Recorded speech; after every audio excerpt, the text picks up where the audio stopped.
देख रहे हैं अब तक न्यूज चैनल। यानी रमजानपुरा के इस मीटिंग के सब मौलाना साहब, रमजानपुरा से उपस्थित सभी जिम्मेदार, मंच पर उपस्थित सभी डिपार्टमेंट्स के प्रमुख अधिकारी महोदय, पत्रकार मित्र, उपस्थित मेरे भाइयों, सबसे पहले तो मैं आपको बता दूं, आज ये मीटिंग बहुत छोटे हॉल में अपनी हो रही है। अगले साल की जब अपनी मीटिंग होगी तो सरकार के बड़े हॉल में रमजानपुरा के इस इलाके में ही होगी।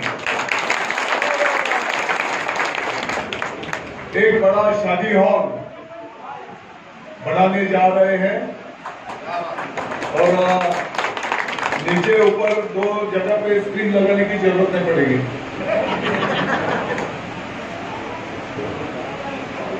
मीटिंग शुरू करते ही मैं आपको ये भी आश्वस्त करता हूं,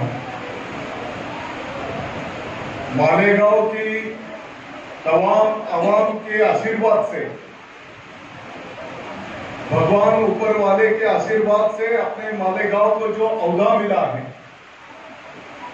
मैं आपको आश्वस्त करता हूं 2023-2024 ये वर्ष मालेगांव के विकास के इतिहास में सुवर्ण अक्षर से लिखा जाएगा।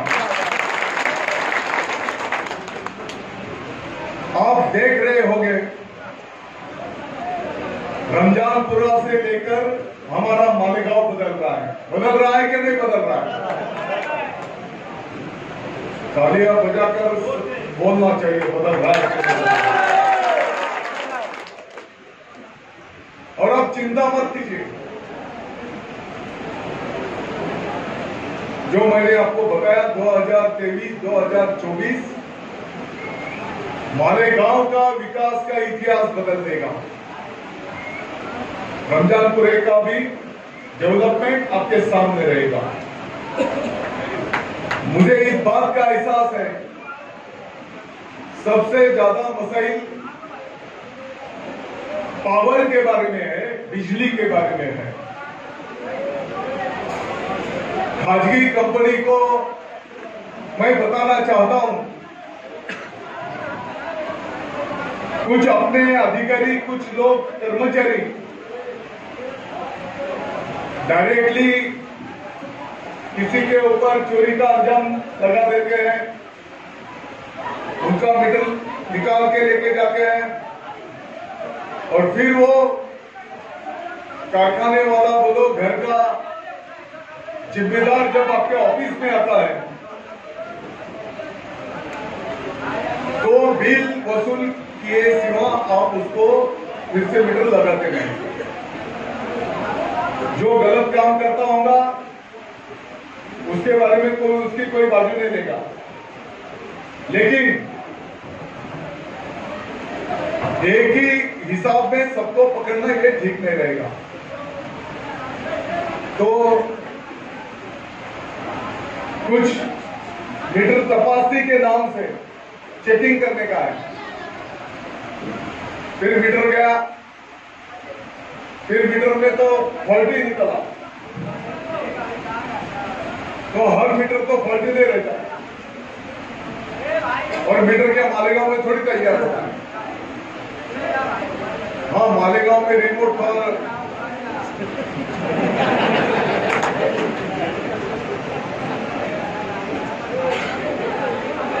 तो मैं आपको बताना चाहता हूं, चर्चा करके कौन से भी मसाइल का हल निकल सकता है। बहुत सालों से रास्ते के बीच में खंभे, कुछ जगह पे ट्रांसफार्मर ही रास्ते में है, तो मैं समझता हूं उनको शिफ्ट करने की जरूरत है। और आपकी कंपनी के ऊपर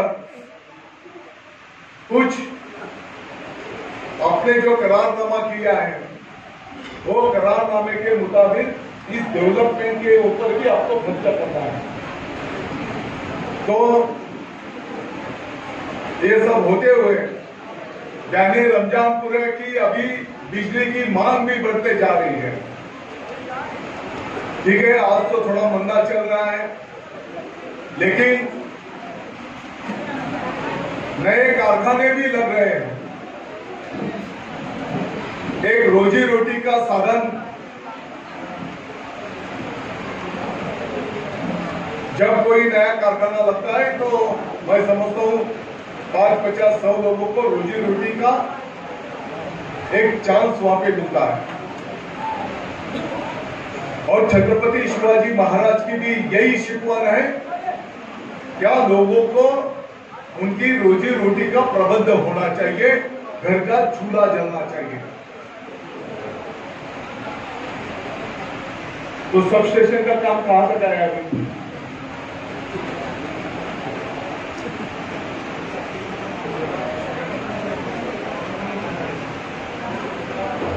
रमजानपुरा जनता कभी हुई? अभी जो जिम्मेदार अधिकारी है वो बता रहे हैं मार्च अप्रैल तक रमजानपुरे के लिए सब स्टेशन बन जाएगा।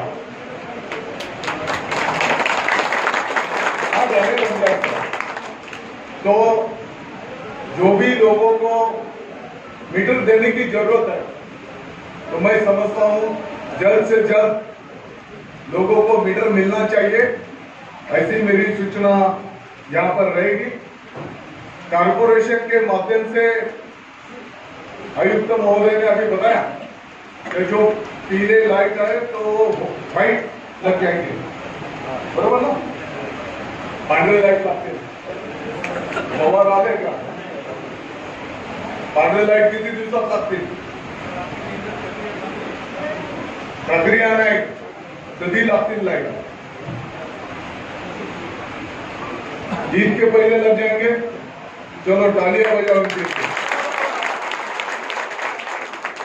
अभी गणेश उत्सव और ईद ये पवित्र सन आ रहे हैं, तो मेरी कारपोरेशन से गुजारिश रहेगी, साफ सफाई का भी काम ये त्योहार के पहले हो जाना चाहिए। पूरे मालेगांव शहर के लिए बोल रहा हूं मैं सिर्फ मेरे मतदार संघ की बात नहीं कर रहा। तो जो भी जिम्मेदार अधिकारी है वो इसकी कार्यवाही करेंगे। कुछ आपके तरफ से जो सुझाव आए हैं, पावरलूम कामगार, बुनकर, इनको गवर्नमेंट की तरफ से कुछ सुविधा और मदद मिलनी चाहिए। मैं आपको आश्वस्त करता हूं, जैसे भिवंडी है, इचलकरंजी है, अपना मालेगांव है, यहाँ का एक शिष्टमंडल मुख्यमंत्री महोदय से भेंट करा देने की जिम्मेदारी मेरी रहेगी, क्योंकि ये इंडस्ट्री बहुत ज्यादा लोगों को रोजी रोटी काम देने की ये इंडस्ट्री है। तो आपकी जो भी प्रतिनिधि शिष्टमंडल रहेगा तो उनका मीटिंग करा देने की जिम्मेदारी मेरी वहां पर रहेगी, ये भी मैं आपको आश्वस्त करता हूं। रमजानपुरा के कुछ अभी जैसे इलाका बन रहा है तो वहां पर पीने के पानी, गटार और रास्ते के बारे में बहुत सारे सुझाव हैं।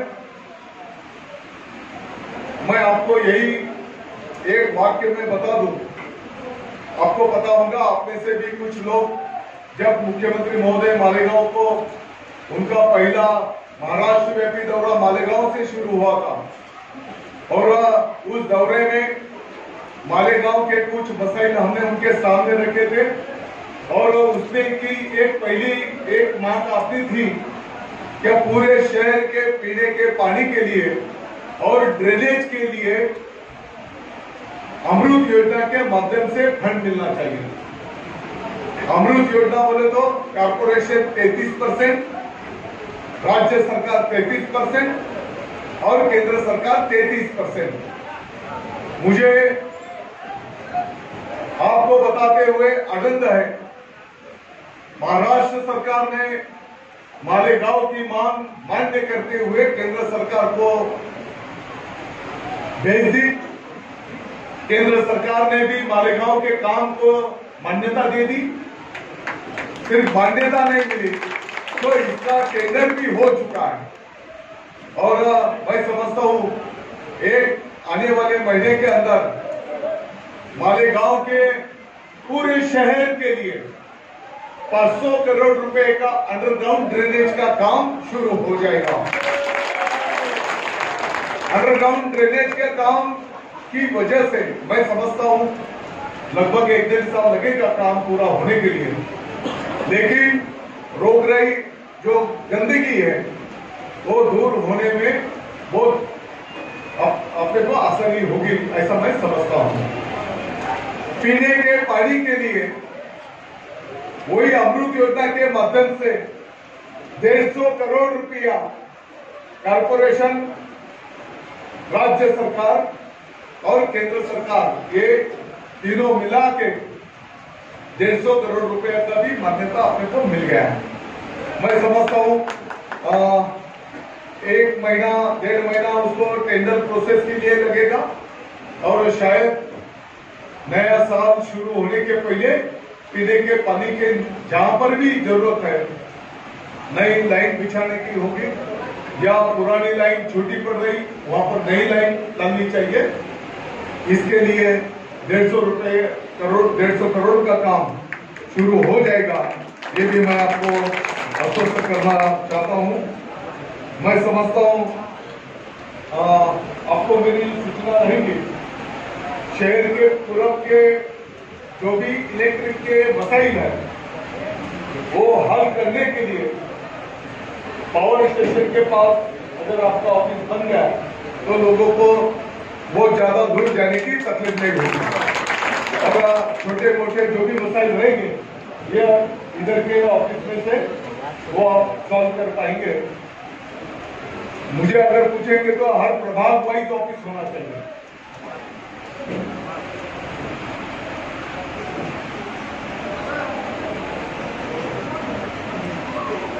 सभी जहां पर भी पीने के पानी की लाइन की जो वो 10 फीट की गली हो या कौन सी भी गली हो जहां और शहर के पूर्व बाजू में 6 पानी की टांकियां इस प्रोग्राम में पकड़ी गई है।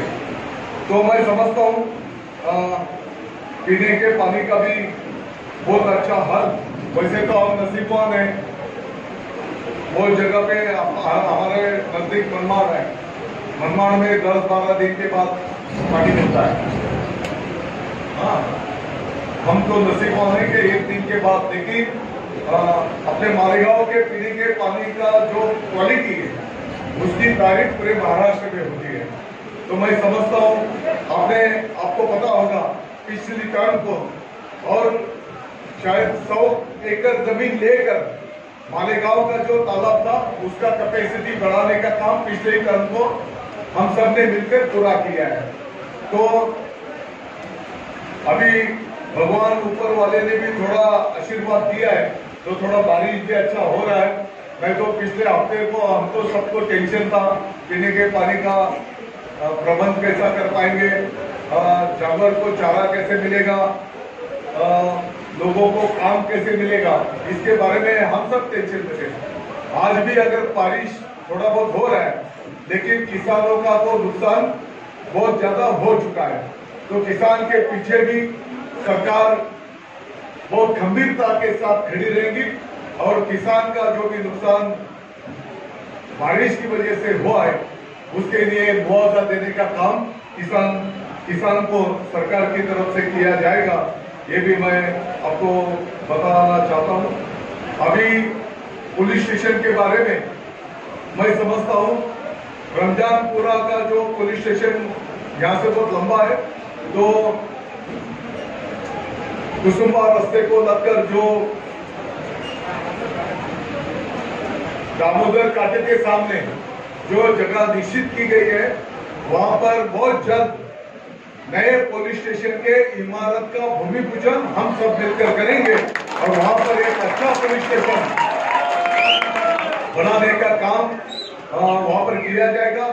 अभी एसपी साहब ने आप सबको बताया क्या थोड़ा स्टाफ की कमी है, वो क्या मालेगांव में कमी है, ऐसी कुछ बात नहीं है, पूरे महाराष्ट्र में स्टाफ की कमी है और बहुत जल्द सरकार हर डिपार्टमेंट का स्टाफ भरने का काम शुरू हो चुका है। तो मैं समझता हूँ अभी जो 50 कर्मचारी मालेगांव के लिए ज्यादा मिले हैं उसमें से कितनी 30 कर्मचारी रमजानपुरे को देने का ऐलान एसपी साहब ने कर दिया है, क्योंकि पिछले कुछ दिनों में जो घटना जो हादसे हुए मैं समझता हूँ कुछ कुत्ता गोली खाने वाले या कोई रॉबरी चोरी करने वाले, कुछ व्यापारी लोगों को, कुछ रास्ते से चलने वाले लोगों को कटर लगा दे रहा है, मोबाइल छीन रहा है, उसके खिस्से में से पैसे निकाल रहा है।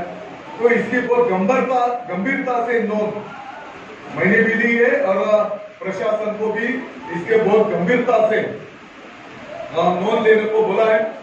मैं समझता हूँ आने वाले दिनों में अगर ये रॉबरी चोरी करने वाले अगर उसका क्रिमिनल रिकॉर्ड होगा तो उसके ऊपर कठोर कार्रवाई करने के निर्देश भी डिपार्टमेंट को दिए गए हैं, ताकि एक शांति का माहौल पूरे मालेगांव और अपने पूरे तालुका में, पूरे नासिक डिस्ट्रिक्ट में रहना चाहिए, जिसके लिए मैं समझता हूँ हम सब मिलकर जो भी गलत काम करेगा तो उसको पुलिस स्टेशन में तकरार देकर उसके ऊपर कार्रवाई की जाएगी। इतना ही मैं आप सबको बोलना चाहता हूँ। मैं समझता हूँ जो भी निवेदन आपकी तरफ से दिए जाएंगे आप बिल्कुल चिंता मत कीजिए, और मैं इस वजह से बोल रहा हूँ क्या आने वाले 1 साल के बाद अक्टूबर 24 में और जनता दरबार में हमको जाना है ना, है कि नहीं? वोट मांगने के लिए जाने का है। तो 2024 अक्टूबर में जब चुनाव होंगे और वोट मांगने के लिए जब आएंगे तो मैं आपको विश्वास देना चाहता हूं, जो डेवलपमेंट हमारी छोटे बच्चे होंगे, हमारी माँ बहनें होंगी, हमारे सभी भाई होंगे, जो कारोबारी होंगे, उनके मसाइल कम से कम 75% हल हुए होंगे जब भी वोट मांगने के लिए आएंगे। और वो काम के बलबूते के ऊपर वो काम के आशीर्वाद लेने को जनता जनार्दन के दरबार में जाएंगे। इकडे काही पत्रकार मित्र पण बसलेले आहेत। मैं राजकारण नहीं करना चाहता और ये राजकारण का प्लेटफॉर्म नहीं है, फिर भी कुछ लोग हर हफ्ते को, हर 2 दिन के बाद कुछ सोशल मीडिया में कुछ पत्रकार परिषद देते रहते हैं, कुछ लोग हर हफ्ते को पत्रकार परिषद देते हैं और फिर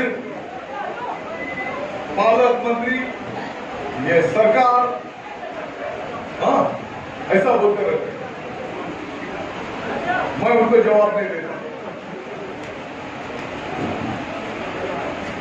वो कुछ भी नया मुद्दा लेके आते हैं, राई का पहाड़ बना देते हैं। कुछ लोगों को पहले हमारा पीने के पानी का जो ग्लास था वो एम्प्टी था, रिकामा था, अभी उसमें आधा ग्लास पानी का भर गया, बरोबर? यानी 50% तो भी डेवलपमेंट हो गई। उनको वो दिखाई नहीं देता। उनको वो रिकामा जो है 50% वो सिर्फ दिखता है, और वो जो रिकामा 50% है उसके ऊपर ही बात करते रहते हैं, और कुछ भी राई का पर्वत बनाने का काम, पहाड़ बनाने का काम कर रहे हैं। मुझे बहुत आनंद आता है। मैं समझता हूं उनको अगर उसमें आनंद है तो मुझे भी आनंद है। मुझे दुख होने की क्या जरूरत है, क्योंकि हम सबको सिर्फ भगवान और ऊपर वाले से डरने की जरूरत है। तुम्हारी नीयत अगर साफ होगी, तुम्हारी सोच अगर साफ होगी, तो किसको कितना भी चिल्लाने दो, कोई भी अफवाह फैलाने दो, उससे फर्क नहीं पड़ता।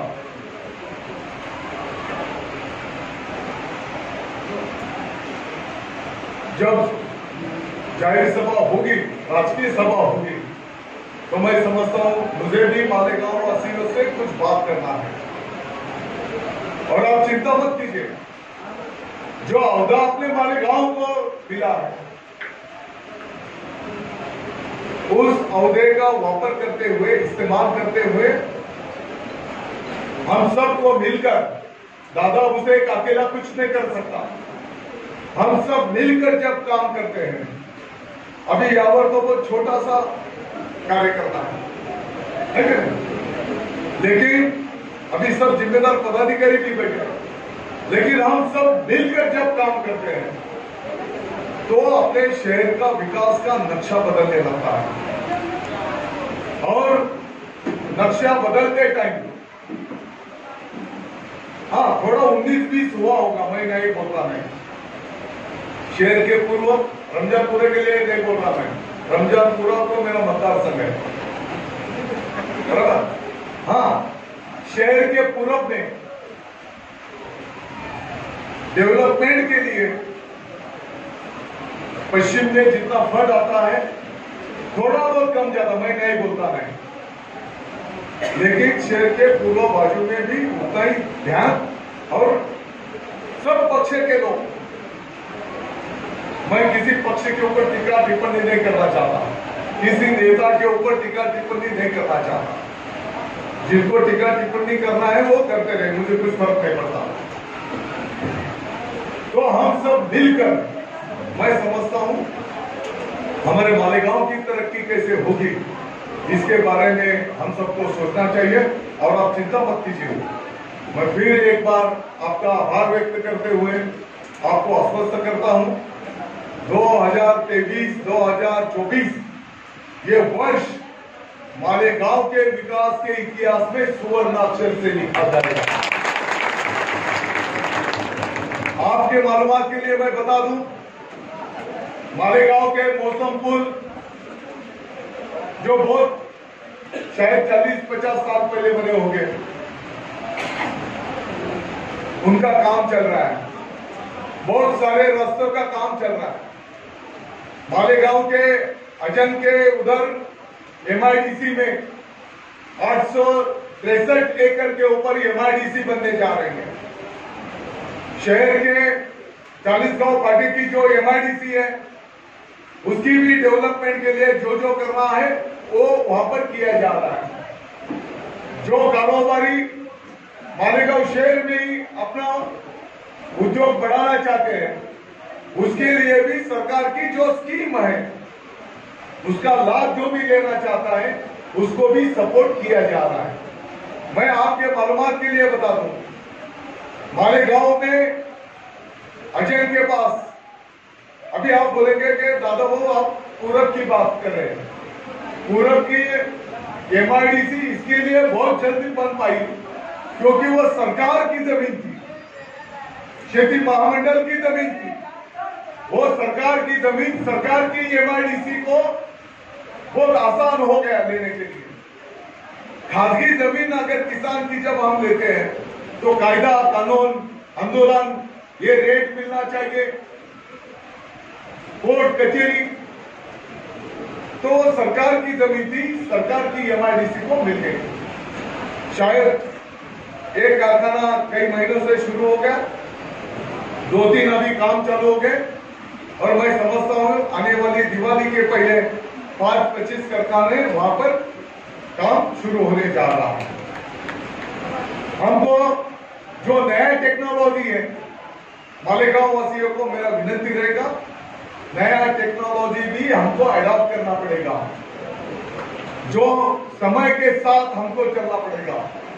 इसके लिए भी हमें हमारी जो युवा टीम है, वो युवा टीम ने मैं समझता हूं गंभीरता से सोचना चाहिए। हमारे बुजुर्ग के आशीर्वाद से अब तक चल गया, कोई बात नहीं, लेकिन अगर कंपटीशन में हमको अगर दिखना है तो आने वाले दिनों में टेक्नोलॉजी के साथ हमको चलना पड़ेगा। दूसरा, अगर आपको कभी मौका मिला नामपुर रास्ते को कास्ती अजन से पहले लेफ्ट साइड में मालेगांव के तहसील ऑफिस से शायद 8-9 किलोमीटर के पास मालेगांव की तरक्की में कल के इतिहास में एक बहुत बड़ा रोल जो निभाएंगे, पूरे महाराष्ट्र के इतिहास में पहली बार मालेगांव को एक ही टाइम तालुका प्लेस के ऊपर 5 कृषि महाविद्यालय सरकार ने अपने को मंजूर कर दिए, और 3 साल से अपने टेक्निकल हाई स्कूल में वो शुरू भी हो गए। उनका काम 650 एकड़ में उनका काम चल रहा है। मेरी सभी पदाधिकारी को विनती है, जो एमआईडीसी है, अभी जो मैंने कॉलेज बताया, तो वहां पर आपने विजिट करना चाहिए। और अपना मालेगांव शहर गरीब और मध्यम वर्गीय ज्यादा तबके का आबादी का शहर है, और इनको मेडिकल फैसिलिटी अच्छी तरह से मिलनी चाहिए। इसके लिए हमारी स्पेशली छोटे बच्चे और मां बहनों के लिए मैं समझता हूं, जो मौसम पुल के पास लोड़ा मार्केट है, उसके बाजू में बहुत बड़ा छोटे बच्चे और महिलाओं के लिए अस्पताल, वहां पर उसका काम प्रगति पथ पर है। मुझे आपसे विनती है, जब भी आपको थोड़ा समय मिलेगा, आधा 1 घंटा जब भी आपको मिलेगा, तो लोड़ा मार्केट के बाजू में जो अस्पताल का काम चालू है, वहां पर आप विजिट कीजिए। जो कृषि कॉलेज का काम चल रहा है, वहां पर आप विजिट कीजिए। जो एमआईडीसी का काम चल रहा है, वहां पर भी आप विजिट कीजिए। आपको पता होगा, हमारे घर में अगर जब नया मेहमान आता है,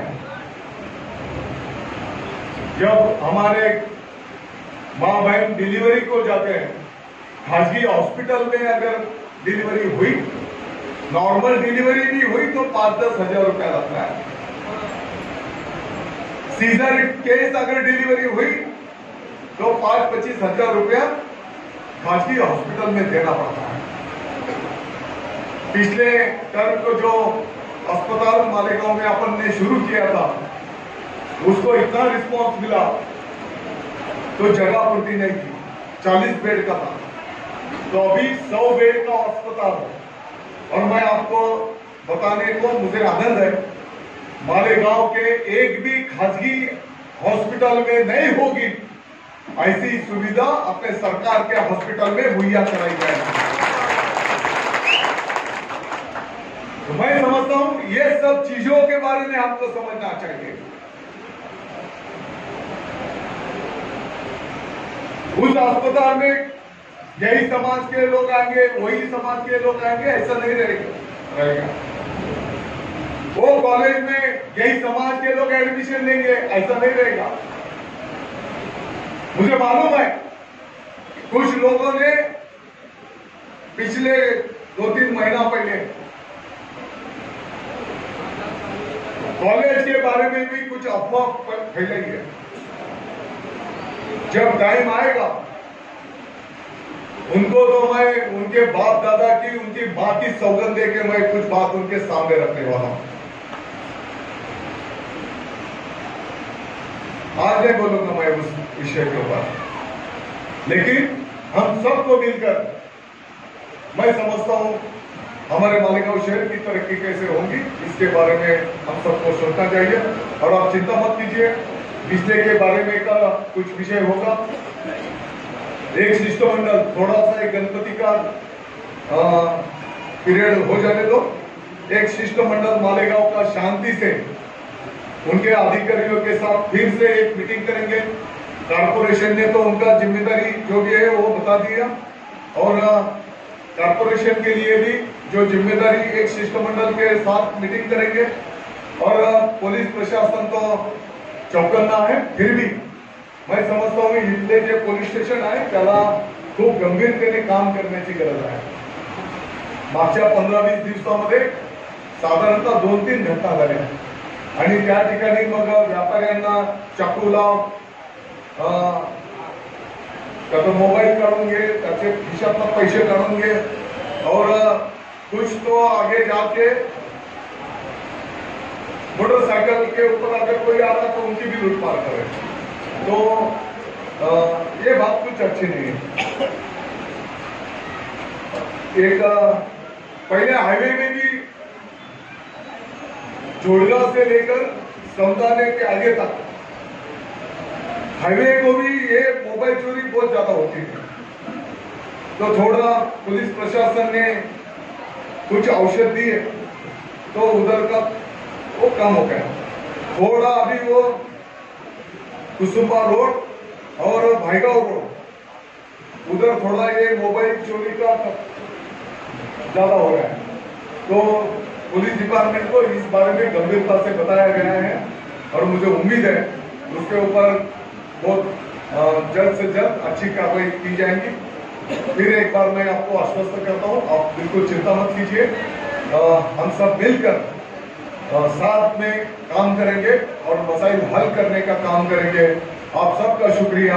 जय हिंद, जय भारत।